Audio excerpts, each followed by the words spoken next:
안녕하세요. 상수주역입니다. 지금부터 강의를 시작하겠습니다. 오늘의 강의는 주역 64궤 중에서 33번째 궤죠.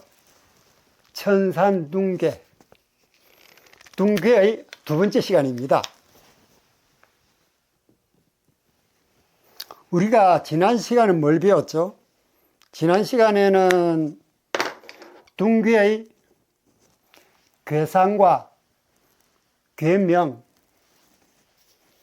그럼 자연상, 고사, 상징어, 교훈, 메시지, 운세 등을 배운 바가 있습니다. 오늘은 두 번째 시간으로서 궤사와 상사를 배우는 시간입니다. 궤사와 상사에 들어가기 전 궤상을 잠깐 한번 볼까요?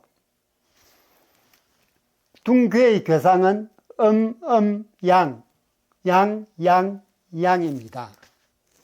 하궤는 양으로 되어 있는 산을 상징하는 강궤, 상궤는 양효 세개로 되어 있는 하늘을 상징하는 근궤의 모습입니다. 이 궤상만 보고 얘기하면 아래는 산이 있고 위에는 하늘이 있습니다. 그런데 이 근궤에는 하늘이란 대표 상징어 외에 인재, 군자 이런 물상도 가지고 있거든요. 그러니 인재 또는 군자가 산 위에 있다. 군자가 왜 산 위에 있을까요? 피신에 있는 거죠. 언눈에 있는 겁니다. 또 하궤, 산을 상징하는 강궤에는 언눈이라는 물상이 있습니다. 그래서 인재 또는 군자가 언눈에 있다. 그래서 궤명도 둔이다. 물날 둔이죠. 이렇게 설명을 드린 바가 있습니다. 그래서 이 천산둥궤는 일반적으로 정치적으로 해석을 해서 군자가 소인이 횡행하는 사회에서 산 위로 언둔에 있다. 언둔에 있으면서 자기 수신을 하고 있다. 이렇게 해석하는 경우가 많이 있습니다. 자, 그럼 궤사를 보기로 할까요? 궤사를 먼저 읽어보죠. 둔,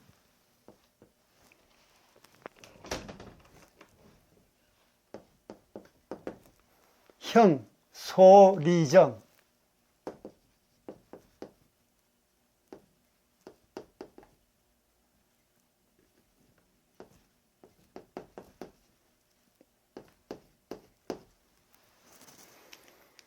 우리 말로 해석을 하면 형통하다,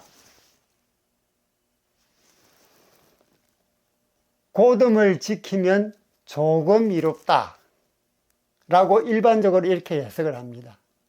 때에 따라서는 소인이 고듬을 지키면 이롭다 라고 해석도 합니다만 대다수는 고듬을 지키면 조금 이롭다 라고 해석을 하고 있습니다. 다시 한번 궤사를 해석하면 형통하다, 고듬을 지키면 조금 이롭다 이렇게 해석을 하고 있습니다. 자, 이 둥궤가 산 위로 언둔에 있는데 인재가 또는 군자가 산 위에 언둔에 있는데 형통하다는 것은 왜 형통하다고 얘기를 할까요? 그 이유는 이 상대근이 인재 또는 군자라 그랬죠. 이 군자가 올고듬을 지키면서 산 위로 언둔에 있기 때문에 언둔에 있는 것은 영원히 피해 있는 게 아니죠. 자기 수신을 하면서 자기 수련을 하면서 때가 되면 다시 컴백하는 그런 준비를 하고 있는 과정입니다. 그런데 군자가 이 소인이 횡행하는 이 혼란한 상황에서 산 위로 은둔을 해가지고 올곧음을 유지하고 있으니 형통하다. 그래서 둥개는 형통하다는 효사가 나오는 것입니다. 우리 논어미자 편에 보면은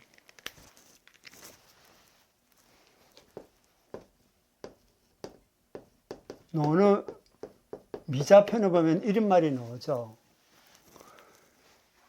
천하에 도가 있으면 드러내지만 도가 없으면 숨는다라고 얘기합니다. 그게 천하유도 적현, 무도 적언이라고 얘기를 합니다. 한자는 적지 않겠습니다. 천하에 도가 있으면 드러내지만 도가 없으면 숨는다. 바로 이 상황이죠. 소인이 횡행하는 사회니까 도인이 없죠. 없으니까 산 위로 숨는다는 그런 얘기가 됩니다. 그래서 도가 없어 숨는 것은 단지 생존만을 위한 것은 아니죠. 군자의 풍모를 그대로 지니면서 도를 지키기 위해 잠깐 물러나 있는 것입니다. 그래서 형통하다고 얘기를 하는 것이죠. 건괴, 용구. 우리가 중천건괴 첫 번째 개죠, 그죠? 양효 6개로 되어 있습니다. 보면, 용구에 보면 무슨 효사가 나오냐?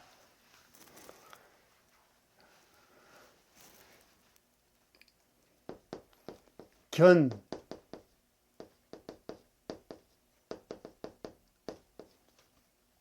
군용, 무수,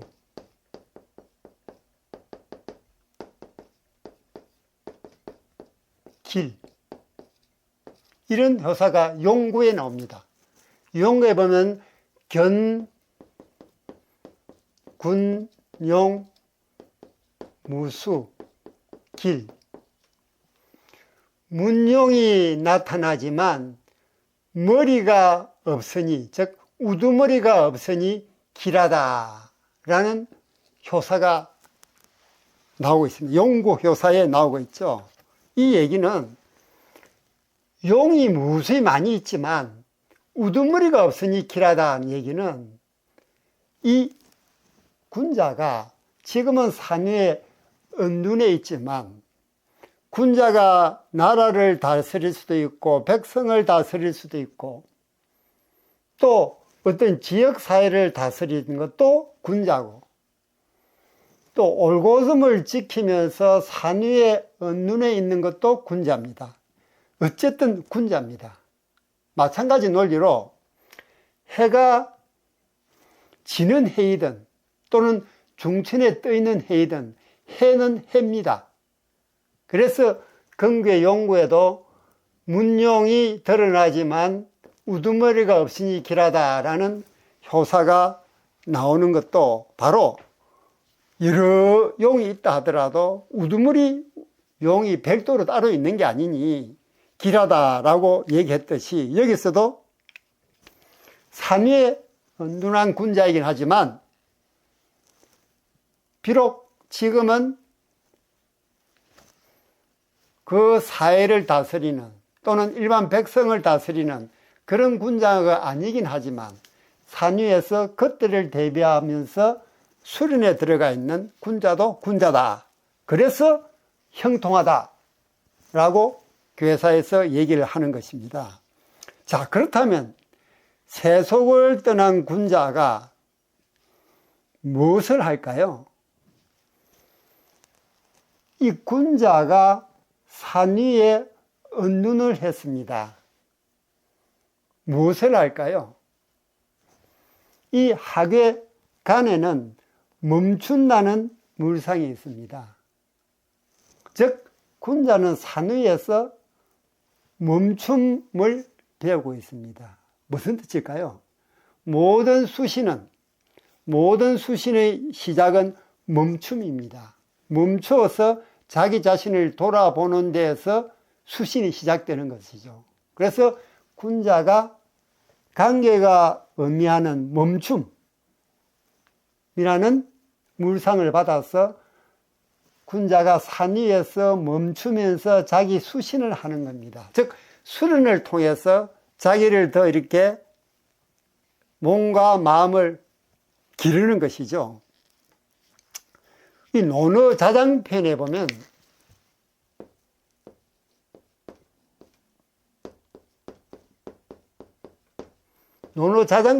무슨 말이 나오느냐.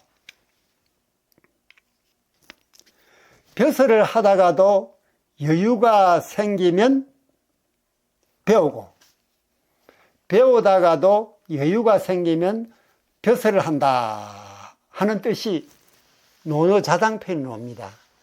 중말로 그대로 하면 사위우 즉 학, 학 즉 학적 우 즉 사. 한번 적어볼까요?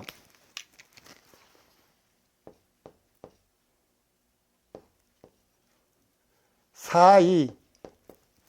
그게 사이면 벼슬을 하다가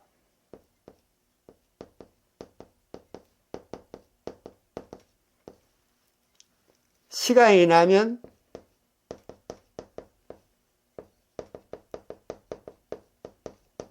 공부를 하고, 또 공부를 하다가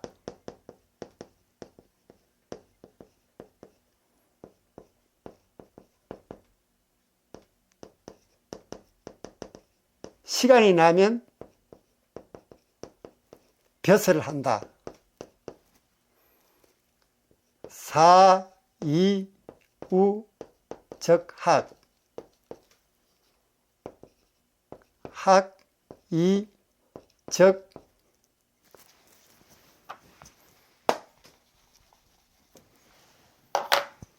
학이 우, 즉 사.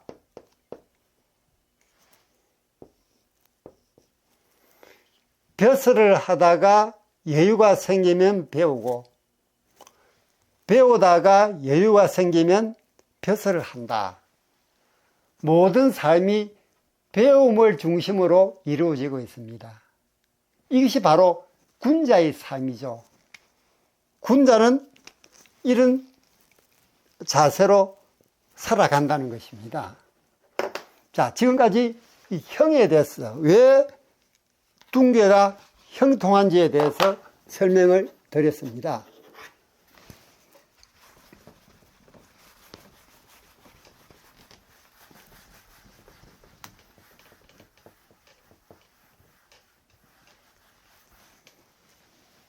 다음은 소리정.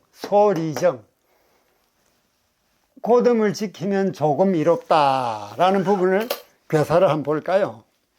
이 소리정이란 이 괴사에 대해서는 두 가지 주장이 있습니다. 여각자인 정의천과 그다음에 주희죠. 둘 다 이각계에서는 대가들입니다.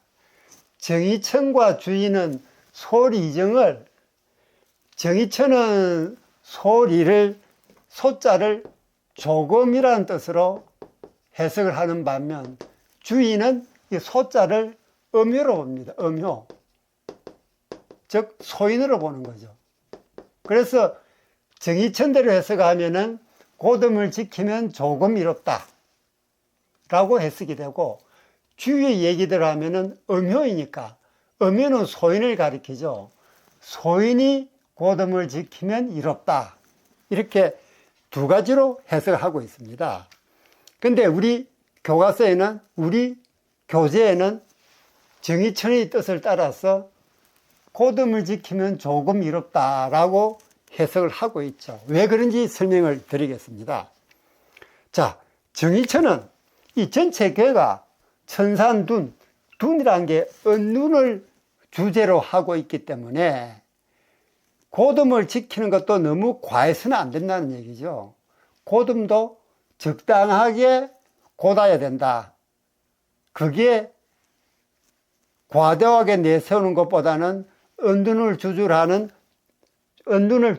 하는 둥기에서는 과도하게 내세우기보다는 고듬을 지키는 것도 적당히 해야 된다. 즉 조금 적당하게 해야 된다는 그런 뜻입니다. 그런데 주인은 이 세상에 어지러운 것은 음유로 대표된 이 소인이 활개를 치기 때문이다. 그래서 음유로부터 이 얼음이 오는 것이니까 음효가 즉 소인이 고듬을 지키는 것이 이롭다라고 해석을 하는 것이죠. 그런데 이 주의 견해에는 의문점이 하나 있습니다. 어떤 의문점이 있느냐? 자, 이 음유라 그러면 밑에 이게 음효죠, 그죠? 이 소인 둘이가 지금 초요, 유효부터 생겨 올라오기 시작하는 거 아니겠습니까? 그죠? 음유라 그러면 소인인데 소인이 어떻게 군자의 노릇을 하겠느냐? 소인의 무리에 속한 자가 어떻게 고듬을 지킬 수 있겠는가 하는 그 부분입니다. 자, 소인의 무리가 군자처럼 고듬을 지키기 위해서는 비상한 노력이 있어야 됩니다. 다행히 소인에 해당하는 유기 두 번째 효를 보면 음요 자리에 음요가 왔죠. 즉 짝수 자리에 음효가 왔으니까 발음을 얻었죠.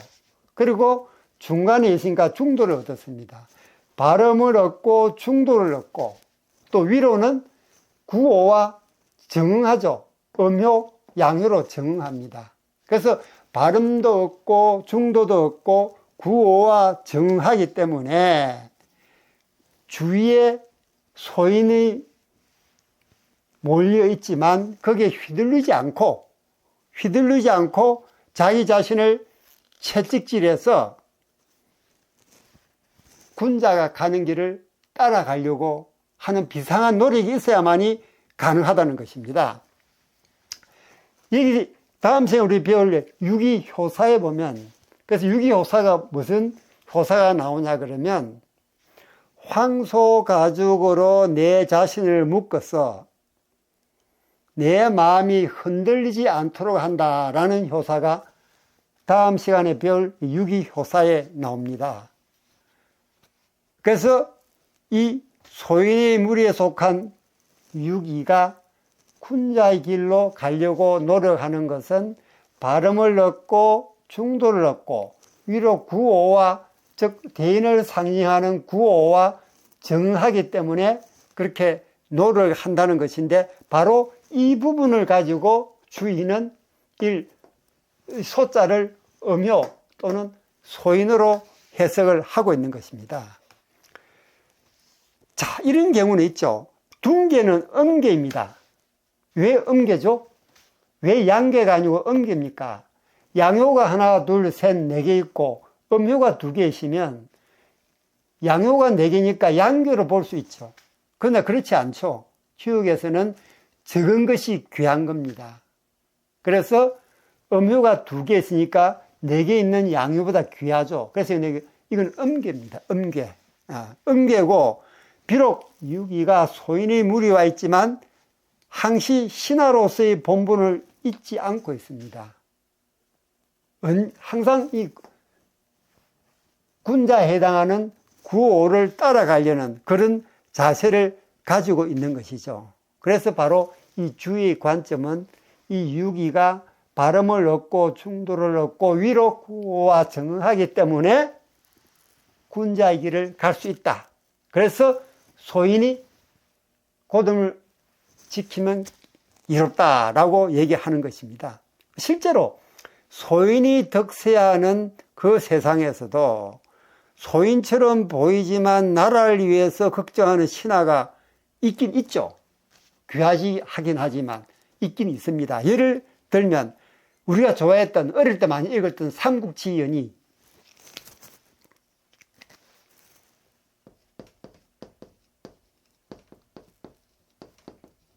보면 왕륜이죠.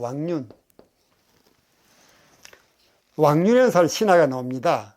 여기도 하는 왕륜은 나라가 더 이상 지탱하기 어려울 걸 알면서도 또 자기 혼자서 노력해도 나라가 망해가는 부분을 어떻게 할 수 없다는 걸 알면서도 그 나라가 망해가는 그 시간을 늦추기 위해서 자기의 힘과 기를 발휘해서 동탁 제거 작전을 성공시키죠. 즉 초선이라는 여자를 활용해 가지고 당시 무자비했던 동탁을 제거합니다. 그래서 나라가 망해가는 부분을 조금 뒤로 물리죠. 이건 바로 소인이 고dom을 지키는 사례로 볼 수 있다라고 이 주인은 보았던 것입니다. 이렇게 괴사에서 형통하고 고dom을 지키는 것이 조금 미롭다 하는 이유를 지금까지 설명을 드렸습니다. 그리고 지금 우리가 배우고 있는 게 둥계입니다. 둥계, 그죠? 둥계는 음력 16일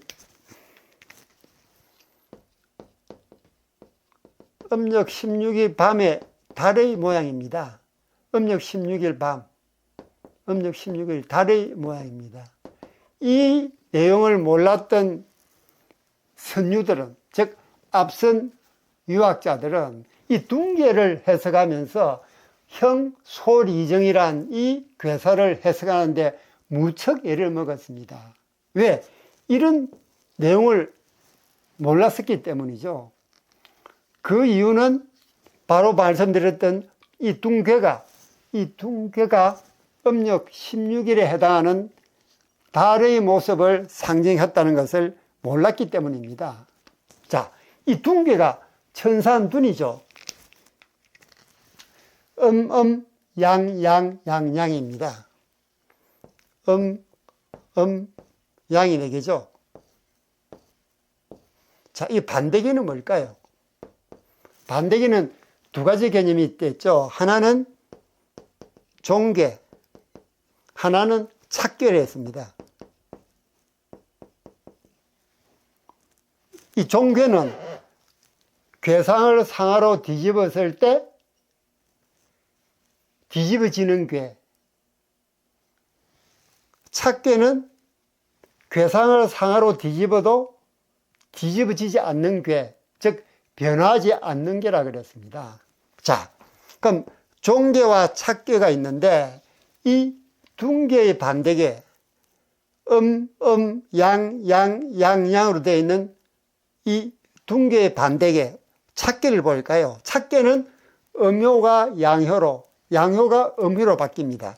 자, 이 양효가 바뀌죠. 음효 2개가 양효로 바뀝니다. 양효 4개가 음효로 바뀌겠죠.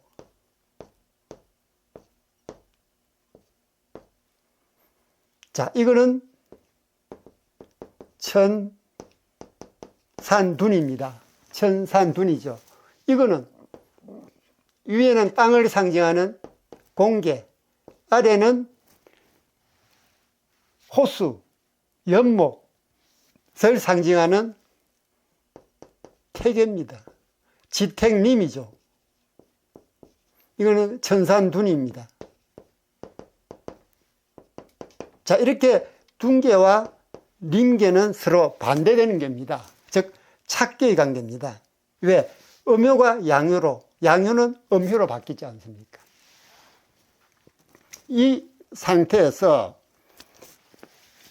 이게 원 안에 있는 12개 개, 복, 림, 태, 대장, 쾌, 근, 구, 둔, 비, 관, 박, 곰, 하나, 둘, 셋, 넷, 다섯, 여섯, 일곱, 여덟, 아홉, 열, 하나, 12. 이게 12백교입니다. 이 백자는 열다, 다스리다 하는 뜻이 있죠. 그러니 총 64개 중에서 이 12괴가 나머지 괴를 다스린다는 그런 뜻을 가지고 있습니다. 그래서 이 괴에는 각각 달이 표시가 되죠. 복대는 음력 11월, 임계는 12월, 1월, 2월, 3월, 4월, 5월, 6월, 7월, 8월, 9월, 10월 이렇게 달을 대표하는 괴이기도 합니다. 그래서 벽괴, 다스리다, 통제하다, 열다 이런 뜻을 가지고 있죠. 12백괴 또는 12소식괴, 군자괴라고도 얘기를 하고 있습니다. 자, 여기서 우리가 배우고 있는 둔괴가 6월을 대표하고 있죠. 둔괴의 반대계는 임계입니다. 조금 전에 봤듯이 양양양양, 양양양양이 똑같죠. 이 반대계는 여기 보듯이 양 두 개의 네 개입니다. 양양 반대계인데 이 둔괴의 위치는 복괴가 점점 이렇게 변해서 복괴 옆에 있는 곤이 근하고 맞아보죠. 곤이 점점 자라서 둔이 된 게 이게 음력 16일에 해당하는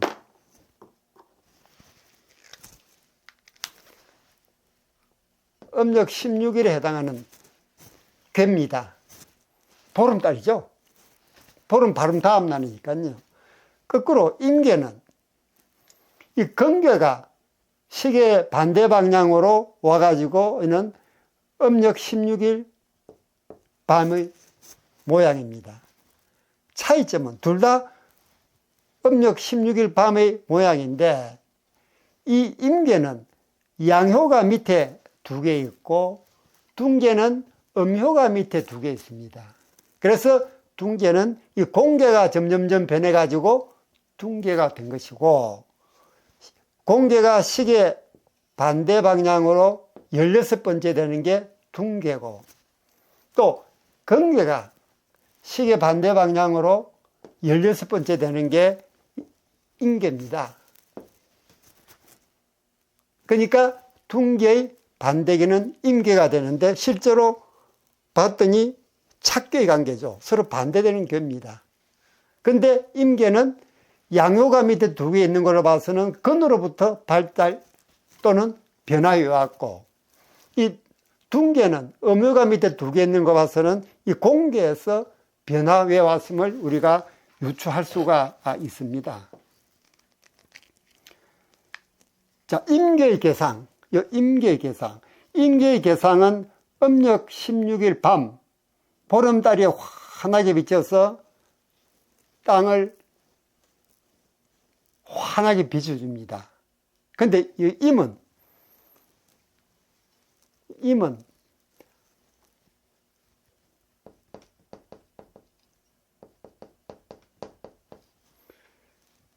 이게 무슨 자입니까?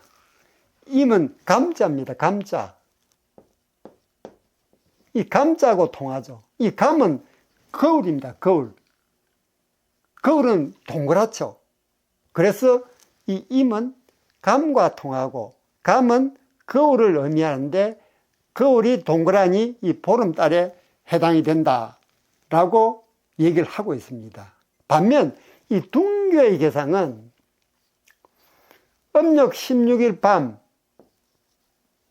보름달이 떠오르면 그 맞은편에 해가 서산으로 지평선으로 넘어가 버립니다. 그러니까 태양은 양이고 달은 음입니다. 양에 해당하는 태양이 지평선 너머로 가버리고 달에 해당하는 음이 두둥실 떠 있는 겁니다.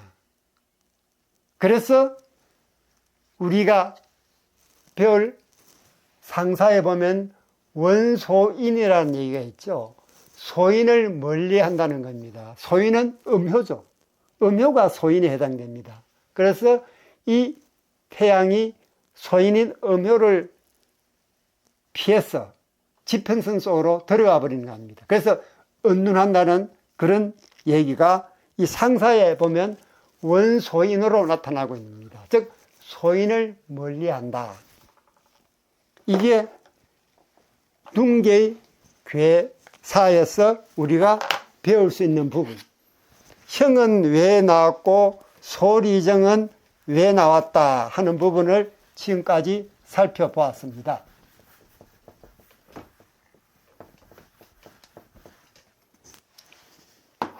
자, 이번에는 상사를 볼까요? 상사.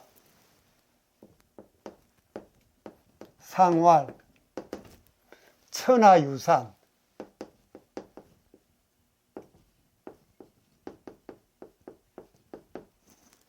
둔,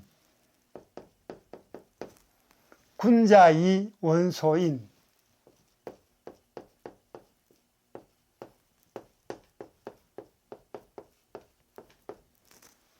불오이음. 악으로 읽을 수 있고 오로도 읽을 수 있죠.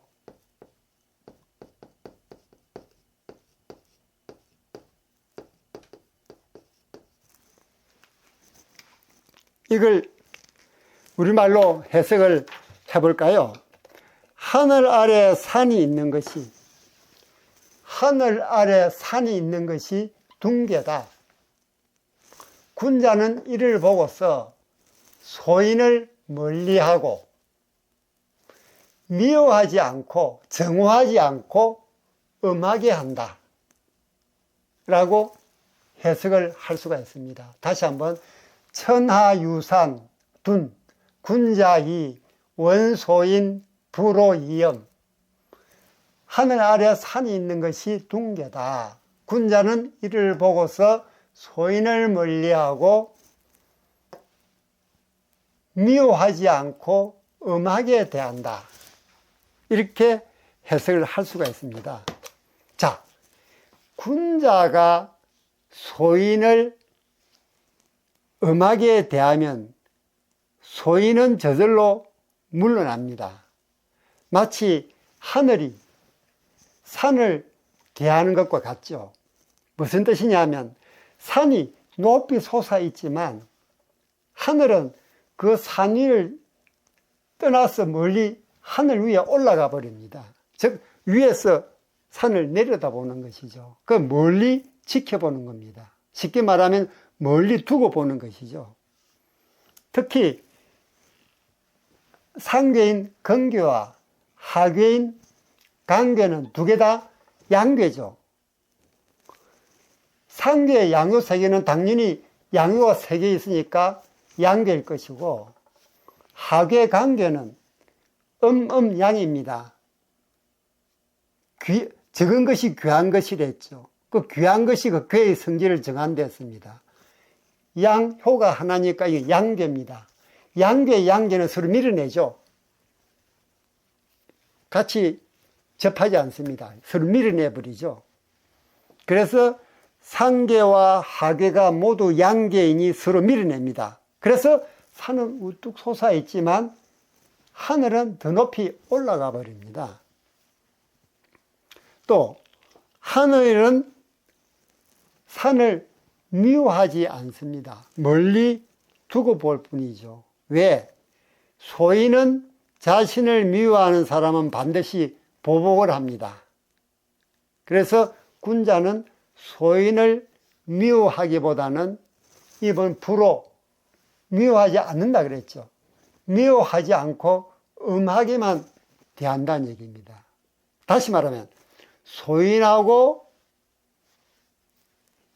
인연을 맺으면 좋지가 않죠. 군자 입장에서는. 그러나 어쩔 수 없이 같이 있어야 될 때는 소인을 멀리하고 미워하는 표시를 하지 말고 엄하게 대하라 그럽니다. 실제로 소인이란 사람들은 자기 자신을 미워하는 사람은 보복을 하지만 그 소인을 멀찌감치 바라보면서 중후한 느낌을 주는 군자에게는 대들지 못합니다. 이 원소인 불오이염이라는 이 상사 내용은 지금도 우리가 소인을 대할 때는 이런 자세가 필요하다고 얘기를 할 수 있는 것입니다. 물상으로 볼까요? 물상으로 보면 상계근에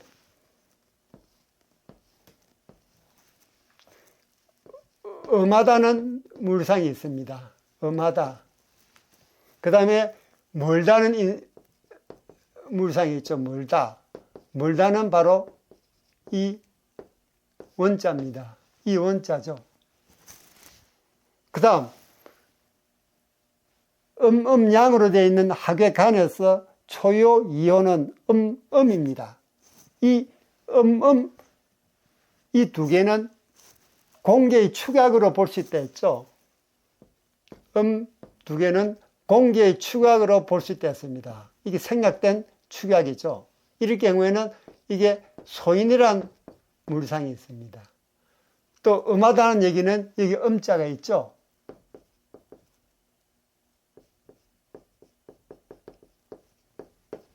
그래서 군자는 이를 보고서 소인을 멀리하고 미워하지 않으면서 음하게 대한다. 음하게 대한다는 이런 물상을 가지고 상사를 해석할 수가 있는 것입니다. 지금까지 천산둥기의 괴사와 상사에 대해서 설명을 드렸습니다. 우리가 둥계를 배우면서 소인이 횡행하는 사회에서는 자신을 드러내려 하기보다는 피해서 산 위로 언눈하는 것이 낫다라는 이 괴이는 최근 우리나라에서 발생됐던 내란 사건 시 그 대통령 밑에 있는 그 부하들이, 그 신하들이 그 명령을 거역하지 못하고 따랐던 불행한 과거가 있죠. 근데 만약 현명한 신하였다 그러면 입각의 부름에 응하지 않고 그 소인이 횡행하는 그 사회에서 언눈하면서 자기 자신을 수양했을 겁니다. 자기 자신을 수련했겠죠. 그러면서 때가 되면 다시 나와서 군자로서의 어떤 나라에 대한 의무 또는 봉사 또 백성들을 다스리는 그런 일에 다시 종사할 수 있는 그런 현명함이 있었더라 하면 얼마나 좋았을까 하는 아쉬운 부분을 생각해 보면서 이에 대한 여러분의 의견도 댓글로 남겨주세요. 하나하나 읽어보고 명심하고 반영해서 우리 다 같이 더 많은 주역의 교훈을 공부하도록 하십시다. 여러분들의 좋아요, 구독, 댓글은 제게 큰 힘이 됩니다. 저는 다음 시간에 더 좋은 영상으로 여러분을 찾아뵙도록 하겠습니다. 여러분 안녕.